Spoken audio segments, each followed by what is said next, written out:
전두환은 1931년 경상도 초계군에서 육남오녀 중 사남으로 태어났습니다. 하지만 1915년, 1916년생이었던 큰형과 둘째 형은 어린 시절 사망하여 전두환은 얼굴도 본 적이 없고 바로 밑에 남동생도 20대 때 사망해 삼남오녀가 됐습니다. 일제강점기를 국내에서 보낸 역대 대통령 중 윤보선과 함께 창씨 개명을 하지 않은 2명 중 1명입니다. 전두환의 아버지인 전상우가 일제강점기 때 마을 이장이었는데 일본 순사에게 괴롭힘을 많이 당했고 결국 일본인 순사부장을 때려눕히는 사고를 저지르고 만주로 도망가면서 졸지에 아버지와 떨어져 성장했던 전두환이 일본에 좋지 않은 감정이 생긴 것이 이유일 거라는 추측이 있습니다.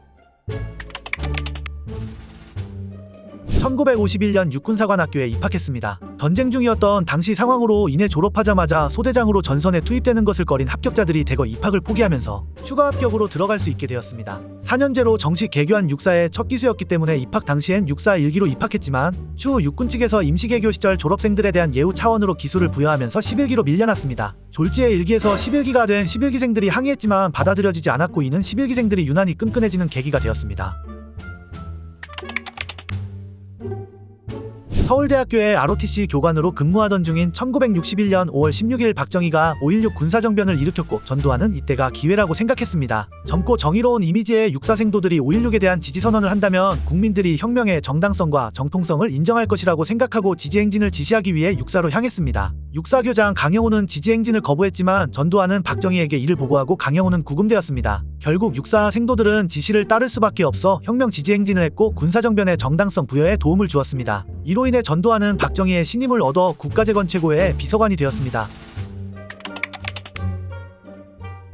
1962년 전두환은 박정희로부터 군을 떠나 정계에 입문하라는 제의를 받았습니다. 이에 대한 전두환의 대답은 군에도 충성스러운 사람이 남아있어야 하지 않겠습니까? 였습니다. 박정희에 대한 전두환의 충성은 계속 이어져서 1967년 수도경비사령부 제30대 대장으로 발령받자 청와대의 경비가 부실하다는 이유로 청와대에 박격포를 설치했습니다. 이듬해 일어난 김신조 청와대 습격 사건 때 이 박격포로 수많은 조명탄을 쏘아 올리면서 김신조 일당의 소탕과 생포에 큰 역할을 했습니다. 그리하여 전두환은 또 한 번 박정희의 신임을 얻게 되어 1969년 육사 동기들 중 처음으로 대령에 진급했고 소령은 제일 늦게 달았지만 대령은 제일 빨리 달았다고 회고했습니다.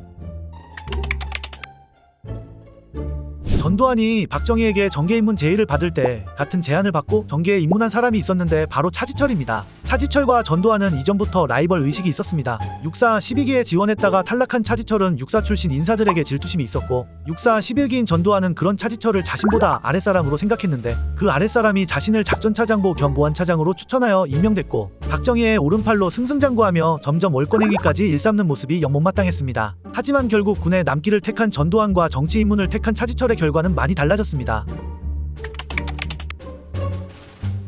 1970년 육군 구사단 29연대 연대장으로 베트남전에 참전해 사단장이었던 조천성 장군과의 악연이 시작되었는데 조천성은 전두환이 전투지휘 능력도 부족하고 작전지휘권을 후배에 떠넘기고 테니스나 치고 있다고 보고했습니다. 파병기간이 끝나 복귀하자 연대장급 이상은 관례에 따라 충무 무공훈장을 수여받았는데 이때 조천성은 전두환의 훈장 수여를 반대했습니다. 다음은 훗날인 1991년 1월 26일 경향신문에 실린 조천성과 전두환에 관련된 기사입니다. 지휘 능력의 결함은 물론이고 전공도 적었지만 연대장 부임 얼마 후부터 너무 빈번하게 파티를 벌인 것이 문제점으로 제기됐다는 후문이다. 특히 조 장군은 함께 근무할 때 부하인 전대령의 잘잘못을 가려 자주 직선적인 어조로 주의를 주었던 유명한 장군이기도 하다. 훈장은 정상적으로 수여됐지만 이 일로 인해 전두환의 준장 진급은 미뤄졌습니다.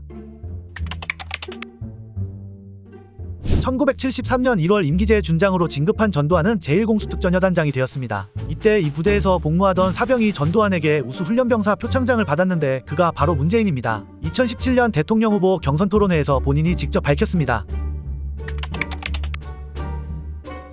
12.6 사건으로 대통령 박정희가 암살당하자 국군보안사령관 겸 계엄사령부 합동수사본부장 자격으로 사건 수사를 맡았습니다. 그러던 중 하나회와 함께 12.12군 사반란을 일으켜 계엄사령관이었던 정승화를 체포하고 군을 장악했습니다. 정권 내 1인자와 2명의 2인자가 모두 사라지자 이미 군내 최고 사조직이었던 하나회를 이끌고 있던 전두환이 군권을 장악하는 것은 누워서 떡먹기였습니다. 군권을 잡은 전두환은 정권까지 잡기 위해 중앙정보부장 자리까지 겸직했습니다. 이를 통해 군과 정부의 최고정보기관 수장을 동시에 맡으면서 차근차근 정권 탈취를 위한 준비를 했고 결국 5.17 내란을 통해 정권까지 장악하는 데 성공했습니다.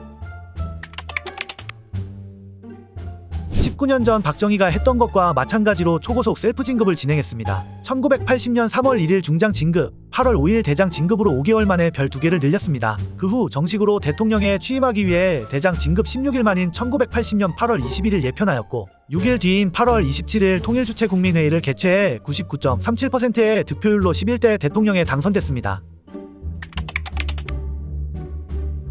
미국의 입장에서 전두환은 골칫덩어리였습니다. 전임 대통령인 박정희에게 몇 가지 문제는 있었지만 경제를 비약적으로 발전시킨 뚜렷한 성과가 있었기 때문에 독재를 용인해주고 있었는데 그마저 박정희와 미국의 관계는 점점 멀어지고 있는 상황이었습니다. 그런데 전두환이 권력을 잡는 과정에서 일어난 5.18 민주화운동을 무자비하게 진압한 것은 전두환에게 엄청난 마이너스 요소였습니다. 때문에 전두환은 미국에게 집권을 보장받기 위해 배꼽 미사일 사업 취소, 플루토늄 반납, ICBM 개발 계획 취소 등 이전에 박정희가 진행하던 자주국방 정책을 모두 갈아엎었고 미국과 F-16 전투기 도입 계약을 체결하면서 로널드 레이건 미국 대통령은 공개적으로 전두환을 지지하는 발언을 했습니다.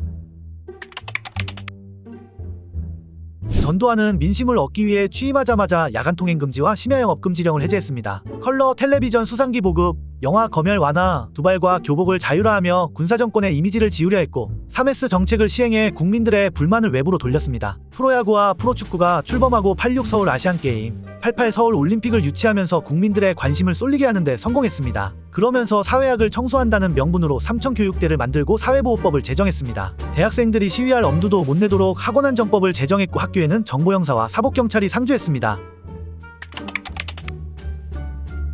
1981년 11월 중학생이 자신이 다니던 학교 체육 교사인 주영영에게 납치되는 사건이 벌어졌습니다. 전두환은 특별 대국민담화를 열어 납치범에게 경고했습니다. 아이를 살려보내면 너도 살고 죽여보내면 너도 죽는다. 하지만 아이는 이미 주영영에게 살해당한 후였고 주영영은 범행 2주 만에 체포되어 전두환의 경고대로 1983년 7월 처형됐고 전두환은 다시 한번 대국민담화를 열어 말했습니다.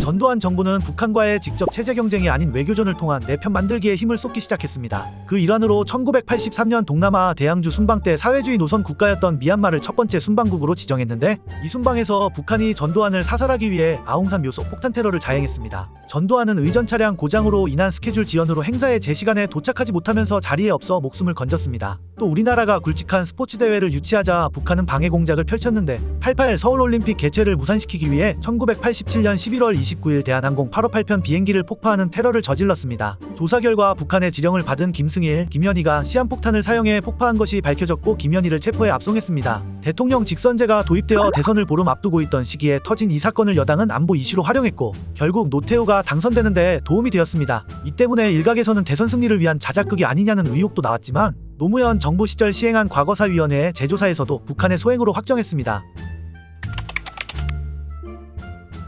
전두환은 처음 대통령에 취임했을 때부터 절대 연임하지 않겠다고 못 박아 두었습니다. 하지만 민주정의당은 1986년부터 의원내각제 개헌을 꾸준히 주장했는데 이는 전두환이 대통령 퇴임 후에도 여당의 총재로 취임해 총리로서 집권을 이어가겠다는 의도였습니다. 하지만 6.29 선언으로 인해 대통령 직선제 개헌을 받아들였고 이 계획은 물거품이 되었습니다. 그래서 민정당은 개헌 내용에 국가언로자문회의라는 기구를 포함하기로 했습니다. 누가 대통령이 되든 그 위에 앉아서 상황 노릇을 하려는 계획이었습니다.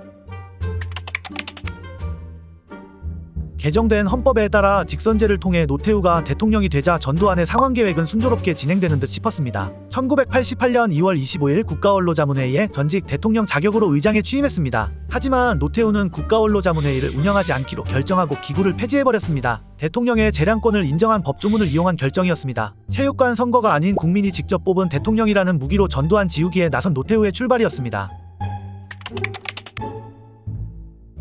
노태우가 전두환 지우기에 나서며 일가 친척들을 잡아들여가기 시작하자 초조해진 전두환은 1988년 11월 강원도의 백담사에 들어가 2년가량 집거했습니다. 박철원 전 의원의 회고록에 의하면 전두환은 이런 노태우의 태도에 대해 노태우 이놈이 아무리 대통령이라도 나한테 이런 식으로 하면 귀싸대기 맞는다 라는 말을 남기기도 했습니다.